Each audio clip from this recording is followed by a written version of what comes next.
যে কোনো ডিজিটাল বা প্রিপেড মিটারে কিভাবে ব্যালেন্স দেখবেন চলুন তা দেখিয়ে দেই। প্রথমে ক্রোম ব্রাউজারে ক্লিক করে সার্চ অপশনে সার্চ করবেন প্রিপেড মিটার। প্রথমে যে সাইটটা এসেছে নর্দার্ন ইলেকট্রিসিটি সাপ্লাই কোম্পানি, এটাতে ক্লিক করবেন। এখন এখানে মিটার নাম্বার লিখব, অর্থাৎ আপনার বিদ্যুৎ বিলের কাগজে যে গ্রাহক বা হিসাব নং আছে সেটা এখানে লিখব। তারপর রিসার্চ হিস্টোরিতে ক্লিক করব। যার নামে মিটার আছে তার নাম ও ডিটেলস এখানে দেখাবে। নিচে স্ক্রল করে আসব।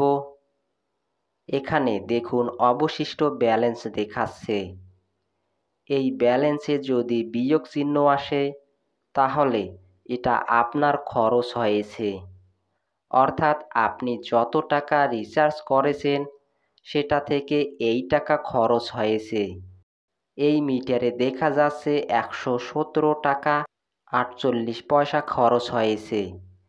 এখন যদি এখানে বিয়োগ চিহ্ন না থাকে, অর্থাৎ এই রকম স্বাভাবিক থাকে, তাহলে এই ব্যালেন্স আপনার অবশিষ্ট আছে।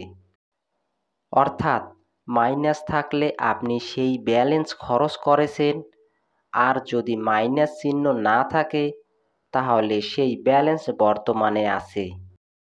এখন রিসার্চ হিস্টোরি ডাউনলোডে ক্লিক করলে আপনি দেখতে পারবেন এ পর্যন্ত কত টাকা রিচার্জ দিয়েছেন। আপনার ফেসবুক আইডিতে ভিডিওটা শেয়ার করুন। ভালো থাকবেন, সুস্থ থাকবেন। আল্লাহ হাফেজ।